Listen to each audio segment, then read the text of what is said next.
Leitura Bíblica Anual. Versão King James atualizada. Gênesis 37 e 38. A história de José, filho de Jacó. Jacó habitou na terra de Canaã, onde seu pai, Isaque, tinha vivido como estrangeiro. Esta, portanto, é a história da família de Jacó, quando José, seu filho, tinha 17 anos, pastoreava os rebanhos de ovelhas e cabras com seus irmãos. Cooperava com os filhos de Bila e os filhos de Zilpa, mulheres de seu pai. Entretanto, José compartilhava com seu pai sobre a má fama de seus irmãos. Israel amava mais a José do que a todos os seus outros filhos, porque ele era o filho da sua velhice, e mandou fazer-lhe uma túnica adornada. Seus irmãos perceberam que seu pai o amava mais do que a todos os seus outros filhos e odiaram-no, tornaram-se tão invejosos que não conseguiam mais lhe falar de maneira amigável. Ora, José teve um sonho e o contou a seus irmãos, que passaram a nutrir ainda mais raiva dele. José lhes havia dito: ouvi o sonho que tive. Pareceu-me que estávamos atando feixes nos campos, e eis que meu feixe se levantou e ficou em pé, e vossos feixes o rodearam e se prostraram diante do meu feixe. Seus irmãos lhe indagaram: queres acaso governar-nos como rei ou dominar-nos como senhor? E eles o odiaram ainda mais, por causa de seus sonhos e de suas intenções. Depois José teve ainda um outro sonho, e o contou deste modo a seus irmãos: tive ainda outro sonho, desta vez o sol, a lua e 11 estrelas se curvavam diante de mim. Assim que narrou o sonho a seu pai e seus irmãos, o pai repreendeu-o com estas palavras: que sonho foi esse que tiveste? Iríamos todos então, eu, a mãe de teus irmãos e cada um deles, prostrar-nos, rosto em terra, diante da tua presença. No mesmo instante, seus irmãos arderam em ciúmes dele, seu pai, contudo, passou a refletir sobre o que ouvirá. José é vendido por seus irmãos. Aconteceu que os irmãos de José haviam saído, levando as ovelhas e as cabras do seu pai até os pastos que ficavam próximos da cidade de Siquém. Então, Israel perguntou a José: não apacentam teus irmãos nossos rebanhos em Siquém? Vem, vou enviar-te a eles. E ele prontamente respondeu: eis-me aqui.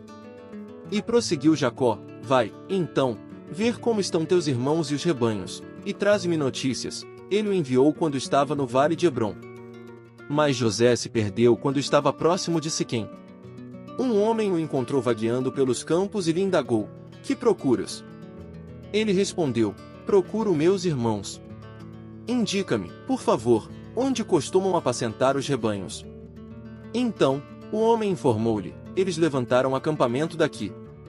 Eu os ouvi dizer: vamos para Dotã. Assim, José partiu à procura de seus irmãos e os encontrou em Dotã. Eles o viram de longe e antes que pudesse chegar mais perto, tramaram sua morte.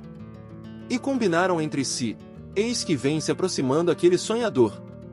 Vinde, matemo-lo, joguemo-lo numa cisterna qualquer, diremos que um animal feroz o devorou. Veremos o que acontecerá com seus sonhos. Todavia, Rúben, ouvindo isso, salvou-o de suas mãos. E propôs aos irmãos: não lhe tiremos a vida. Afirmou Rúben: não derrameis sangue humano, lançai-o neste poço, aqui no deserto, mas não ponhais a mão sobre ele para o ferir. Ele somente dissera assim para livrar José das mãos deles, e assim que possível, restituí-lo a seu pai.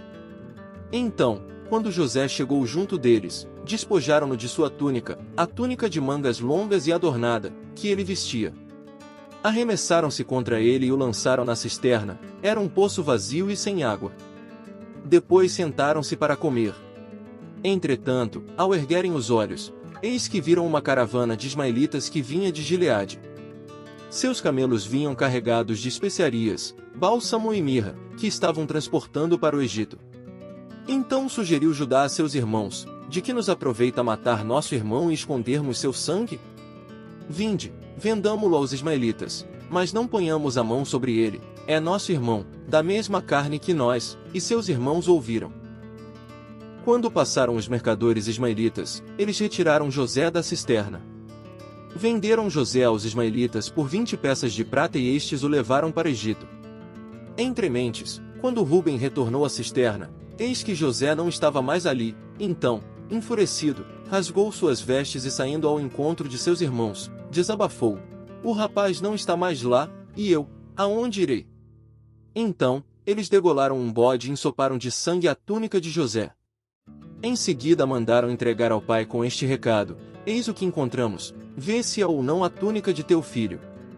Jacó a observou e afirmou: certamente é a túnica de meu filho. Um animal selvagem o esquartejou e o devorou. José foi trucidado. Indignado, Jacó rasgou suas vestes, vestiu-se de pano de saco, conforme a tradição, e pranteou durante muitos dias por seu amado filho. Todos os seus filhos e filhas se achegaram para oferecer-lhe consolo, contudo ele recusou toda e qualquer consolação, e declarou: não, é em luto que descerei ao Sheol para me encontrar com meu filho. E continuou a chorar a perda de seu filho José. Enquanto isso, no Egito, os midianitas vendiam José a Potifar, oficial do faraó e capitão da guarda imperial. A história de Judá e Tamar. Aconteceu que, nesse tempo, Judá se separou dos seus irmãos e foi morar na casa de um homem de Odolon que se chamava Irá. Ali Judá encontrou a filha de um cananeu chamado Suá, casou-se com ela e a possuiu. Ela concebeu, deu à luz um filho, e o pai o chamou de Ir. Outra vez ela concebeu e gerou um filho, que chamou de Onã. Quando estava em Quisibe, engravidou novamente e teve um outro menino, que chamou de Selá. Mais tarde, Judá casou Ir, seu filho primogênito, com uma mulher chamada Tamar. O Senhor Deus reprovou severamente as contínuas atitudes perversas que Ir, o filho mais velho de Judá, praticava e por esse motivo, o fez morrer. Então, Judá orientou Onã: vai à mulher de teu irmão, cumpre com ela o dever de cunhado, casa-te com ela e suscita uma posteridade a teu irmão. Ora, Onã tinha consciência de que o filho que nascesse não seria considerado como seu. Por isso, cada vez que tinha relações sexuais com a viúva do seu irmão, ele deixava que o esperma caísse no chão para que seu irmão não tivesse descendentes por meio dele. O Senhor ficou irado com a atitude desobediente e egoísta de Onã e o matou também.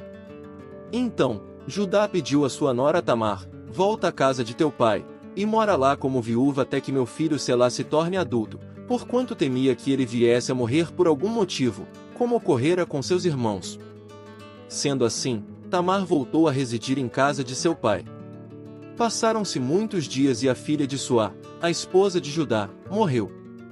Quando Judá encerrou seu luto, foi até Timna com seu amigo Irá, o Adulamita, a fim de observar os trabalhos de tosquia de seu rebanho. Esse fato foi comunicado a Tamar: eis que teu sogro sobe a Timna para acompanhar a tosquia de suas ovelhas.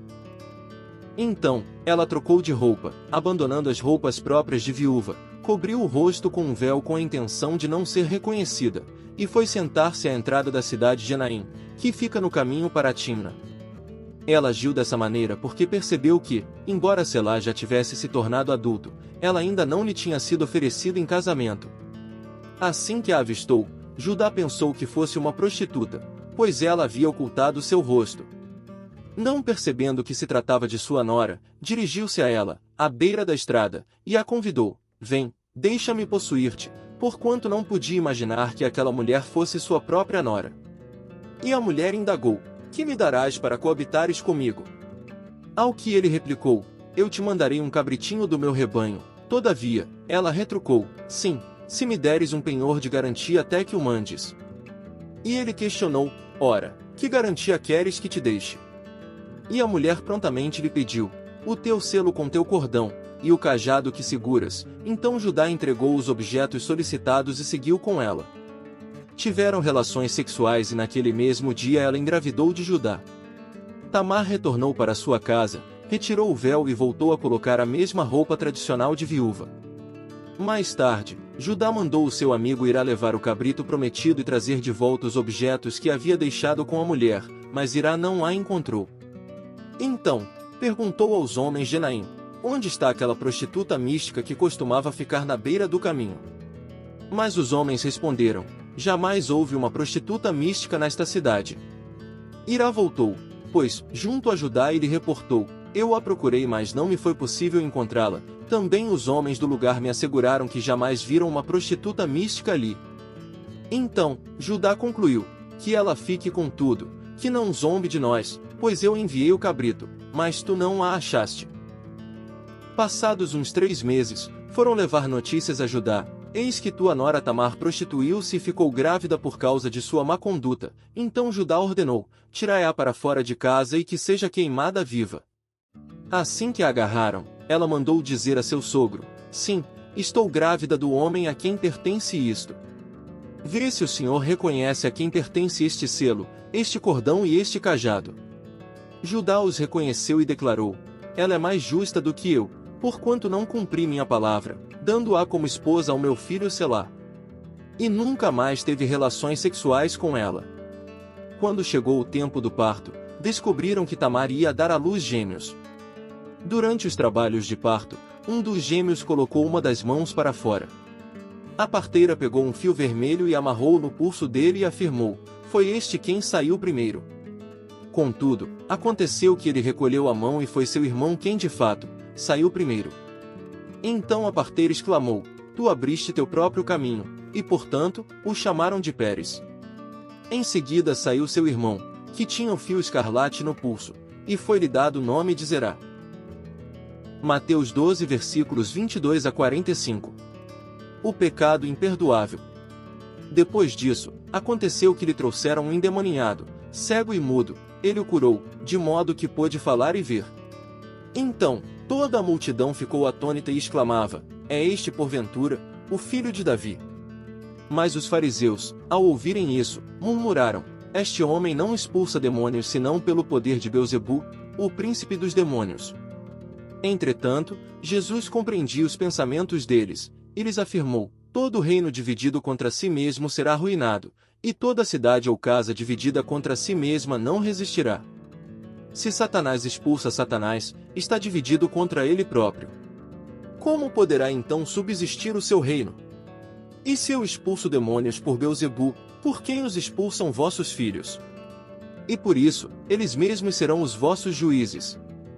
Mas, se é pelo Espírito de Deus que eu expulso demônios, então, verdadeiramente, é chegado o reino de Deus sobre vós. Ou ainda, como pode alguém entrar na casa do homem forte e roubar-lhe todos os bens sem primeiro amarrá-lo? Só depois disso será possível saquear a sua casa. Quem não está comigo, está contra mim, e aquele que comigo não colhe, espalha. Portanto, eu vos assevero, todos os pecados e blasfêmias serão perdoados às pessoas, a blasfêmia contra o Espírito Santo não será, porém, perdoada. Qualquer pessoa que disser uma palavra contra o Filho do Homem, isso lhe será perdoado, porém, se alguém falar contra o Espírito Santo, não lhe será isso perdoado, nem nesta época, nem no tempo futuro. Ou fazei a árvore boa e o seu fruto bom, ou a árvore má e o seu fruto mau, pois uma árvore é conhecida pelo seu fruto. Raça de víboras, como podeis falar coisas boas, sendo maus? Pois a boca fala do que está cheio o coração.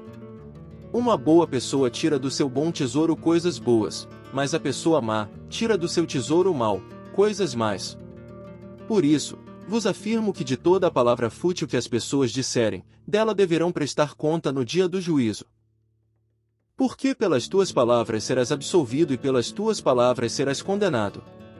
O sinal da ressurreição.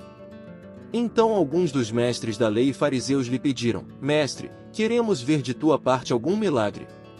Ao que Jesus respondeu: uma geração perversa e adúltera pede um sinal miraculoso. Todavia, nenhum sinal lhe será dado, exceto o sinal miraculoso do profeta Jonas.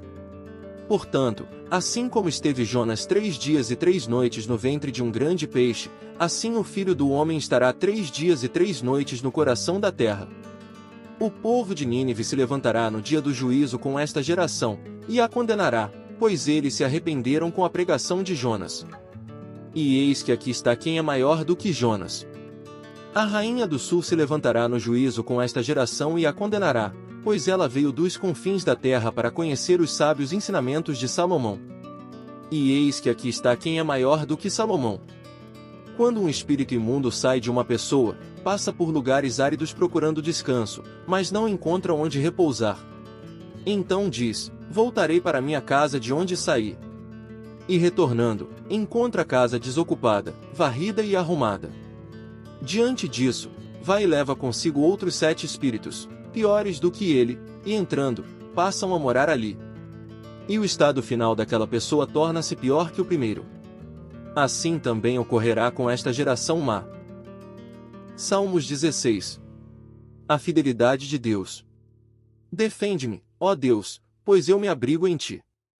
Ao Senhor declaro: Tu és o meu Senhor, não tenho bem maior além de ti.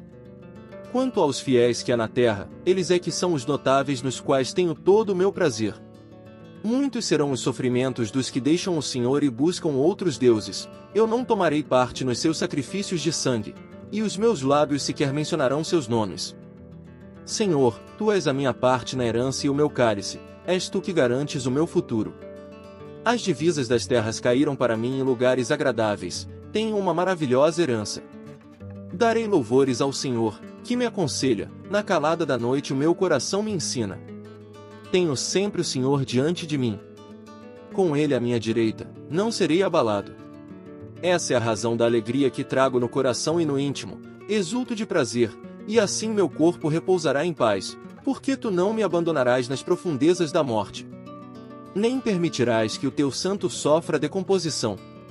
Tu me fizeste conhecer o caminho da vida, a plena felicidade da Tua presença e o eterno prazer de estar na Tua destra. Provérbios 3 versículos 27 a 32. Sempre que possível, não deixes de cooperar com quem precisa de ajuda. Não respondas simplesmente ao teu próximo: vai e volta amanhã, e eu te darei algo, se o tens disponível agora e podes ajudar. Não planejes o mal contra o teu próximo, que confiantemente mora contigo ou perto de ti. Jamais acuses ou demandes com alguém, sem razão, especialmente se essa pessoa não te fez um mal evidente. Não tenhas inveja de quem é violento, nem adotes qualquer dos seus procedimentos. Porque o Senhor detesta o perverso, porém ao justo Ele trata como seu grande amigo.